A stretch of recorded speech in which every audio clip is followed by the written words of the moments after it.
करौली जिले के अखेराज सोनगरा की पुत्री एवं महाराणा उदय सिंह की महारानी जयवंत कंवर की कोख से विक्रम संवत 1540 को बाल्यकाल चित्तौड़गढ़ में गुजरा। सन 1567 में अकबर ने जब चित्तौड़गढ़ पर आक्रमण किया तो मेवाड़ के प्रमुख सरदारों और सेना नायकों के आग्रह पर महाराणा उदय सिंह ने चित्तौड़गढ़ छोड़ दिया। अपने देश, कुल, गौरव और मातृभूमि की मर्यादा के लिए प्राण न्योछावर करने वाले योद्धाओं और ललनाओं से प्रताप ने न केवल सीख ली बल्कि ये घटना उनके जीवन का आधार बन गई। फरवरी 1572 को महाराणा उदय सिंह का देहांत हुआ। प्रताप की ज्येष्ठता और योग्यता को ध्यान में रखते हुए सरदारों ने उनको राजगद्दी पर आसीन किया। होली के दिन उनका गोगुंदा में राज तिलक हुआ।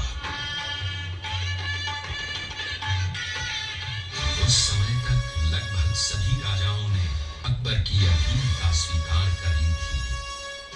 एकमात्र महाराणा प्रताप ने अपना मस्तक अकबर के आगे नहीं झुकाया।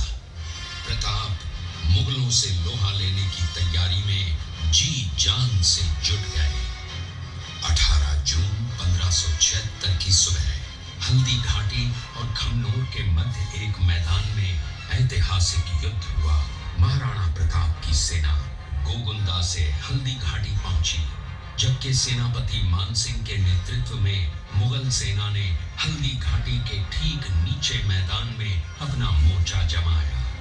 मुगल सेना के हरावल दस्ते द्वारा घाटी में घुसपैठ करने के प्रयास की प्रतिक्रिया स्वरूप महाराणा प्रताप की सेना मुगलों पर टूट पड़ी। प्रताप के हरावल सैन्य दलों का नेतृत्व पठान हाकिम खान सूद कर रहे थे। भीलू राणा, जो राणा पूंजा के नाम से भी जाने जाते हैं, उनके नेतृत्व में भील आदिवासियों ने गोरिल्ला पद्धति से युद्ध करते हुए मुगलों के छक्के उड़ा दिए। देखते ही देखते शाही सेना में खलबली मच गई। रक्त तलाई घोड़ों की टापों, हाथियों की चंगारों और तलवारों की झनकारों से गूंज उठी। चारों तरफ हाहाकार मच गया। युद्ध का घटनाक्रम अचानक उस समय बदल गया जब प्रताप ने अपने घोड़े चेतक को एड़ लगाकर मानसिंह के हाथी पर चढ़ा दिया और उस पर भाले से भरपूर वार किया। मानसिंह हौदे में दुबक गया। हाथी से उतरते समय चेतक की एक टांग कट गई। इस स्थिति को भांपकर महाराणा प्रताप के हमशक्ल सेनापति झालामान ने महाराणा प्रताप से आज्ञा लेकर उनका राजमुकुट धारण किया। मुगल सेना झालामान को महाराणा प्रताप समझकर उन पर टूट पड़ी और झालामान शहीद हो गए। उधर चेतक ने अपने स्वामी को 5 किलोमीटर तक 3 टांगों पर ही लेकर एक बरसाती नाले को पार किया। उसके पश्चात उसके प्राण पखेरु उड़ गए। इस युद्ध से महाराणा प्रताप के मन पर गहरा प्रभाव पड़ा। परिणाम स्वरूप उन्होंने मुगलों पर विजय प्राप्त करने तक राजसी ठाट बाट छोड़ने और पत्तों पर भोजन करने का प्रण लिया, जिसे उन्होंने जीवन भर निभाया। महाराणा प्रताप ने अपना सैन्य बल बढ़ाकर सर्वप्रथम अरावली पर्वत की घाटियों में बसे दिवेर पर चढ़ाई कर विजय प्राप्त की। इसके बाद कुंभलगढ़ पर भी विजय प्राप्त की। सिर्फ चित्तौड़गढ़ को छोड़कर सारे मेवाड़ को अपने अधीन कर लिया। कालांतर में महाराणा ने चावंड में अपनी राजधानी स्थापित की।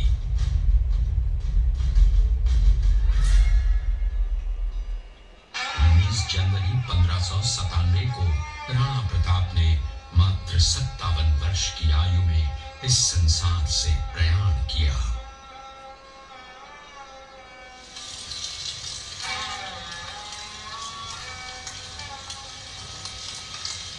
हल्दी घाटी का युद्ध एक सांप्रदायिक युद्ध न होकर आत्मसम्मान, मातृभूमि की स्वतंत्रता व स्वाधीनता का संघर्ष था।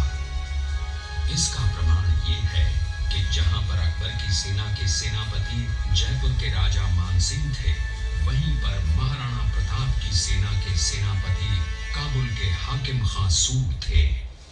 महाराणा प्रताप स्वतंत्रता की वेदी पर एक ऐसा अंगारा था जो आत्मसम्मान व देश गौरव के लिए दिन रात जलता रहा, धधकता रहा और अंत में बुझकर भी उसने देश में ऐसा लौह भर दिया जिसकी प्रखर किरणों ने भारत माता को गुलामी की जंजीरों से मुक्त कराने के लिए सदा प्रेरित किया। गांव का है।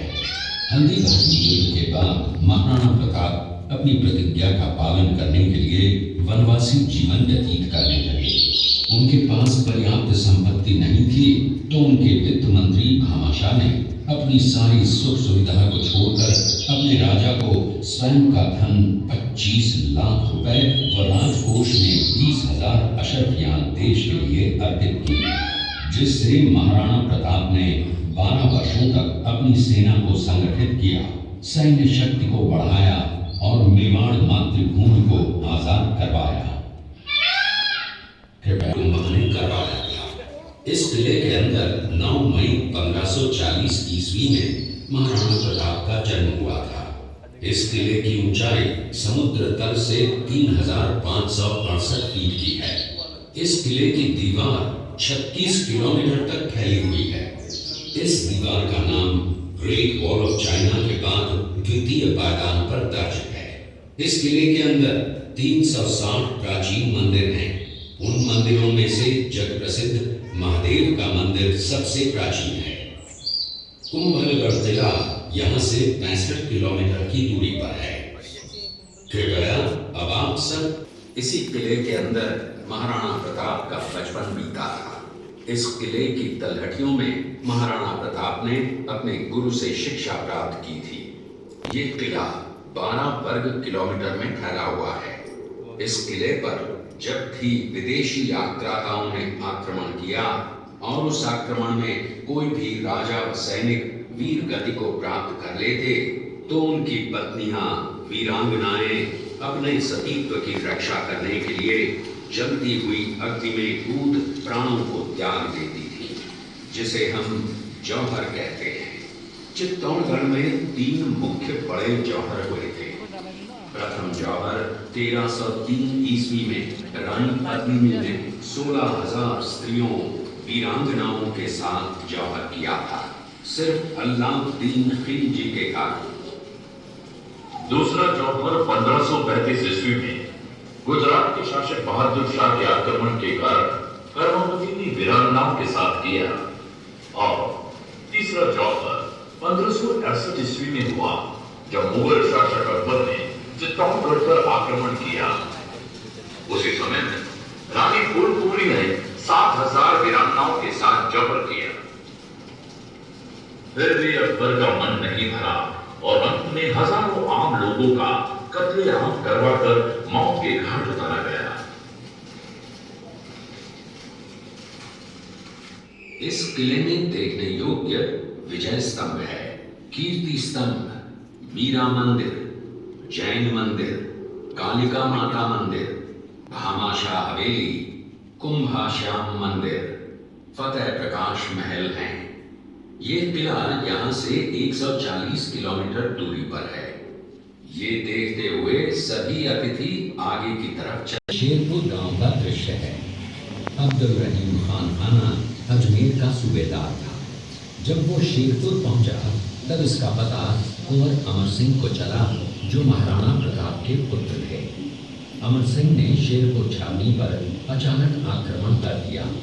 उस आक्रमण में मुगल सेना में भगदड़ मच गई। मुगल सेना को अपनी छावनियों को छोड़कर भागना पड़ा। छावनियों के अंदर से लूटा हुआ माल व अब्दुल रहीम खान खाना, जिसकी बेगम आनी खान को बंदी बनाकर महाराणा प्रताप के सामने पेश किया गया। तब अमर सिंह पर महाराणा प्रताप क्रोधित हुए और कहा, जहाँ से इस नारी को बंदी बनाकर लाए हो, इसे पुनः सहसम्मान लौटा कराओ। महाराणा प्रताप ने कहा, हमें नारी से कोई दुश्मनी नहीं है, हमें तो देश विद्रोहियों से दुश्मनी है जिन्होंने चारों तरफ आतंक फैलाया है। महाराणा प्रताप के आदेश का पालन करते हुए कुंवर अमर सिंह ने उस मुगल नारी को सहसम्मान छावनी तक पहुंचाया। गढ़ का दृश्य देखा, उसी किले के अंदर की ये घटना है। मेवाड़ की एक ऐसी मां थी जिसने अपने पुत्र का बलिदान देकर राजवंश की रक्षा की थी। उस मां का नाम पन्नाधाय था। पन्नाधाय जाति से गुर्जर थी। वो एक राजकुमार की धाई मां थी। दूसरी तरफ हाथ में तलवार लिए खड़ा ये बनवीर सिंह एक दासी पुत्र है। ये कुंवर उदय सिंह की हत्या करके मेवाड़ की राजगद्दी प्राप्त करना चाहता था। एक रात्रि बनवीर सिंह को मौका मिला।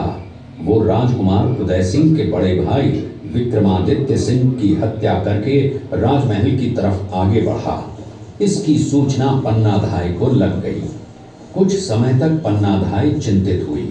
तभी पन्नाधाय ने अपने पुत्र चंदन को राजसी कपड़े पहनाकर पलंग पर सुला दिया और उदय सिंह को एक टोकरी के अंदर छिपाकर पत्तों से ढक के महल के बाहर निकालकर गुप्त रास्ते से कुंभलगढ़ भेज दिया। बनवीर सिंह जब तलवार लेकर राजकक्ष में आया तो उसने पन्नाधाय से कड़क आवाज में उदय सिंह के लिए पूछा, तो पन्नाधाय ने चंदन की तरफ इशारा किया।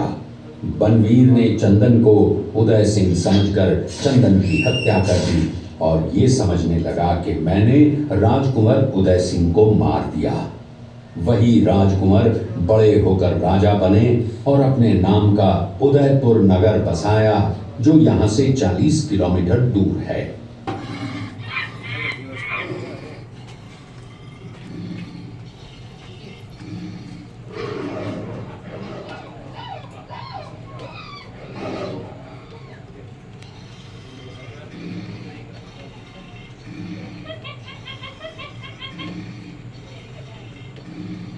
ये घटना महाराणा प्रताप की वीरता को दर्शाती है। एक समय नरभक्षी बाघ का आतंक छाया हुआ था। महाराणा प्रताप ने उस बाघ का शिकार कर उस बाघ को मार डाला। ये घटना महाराणा प्रताप की वीरता की प्रतीक है।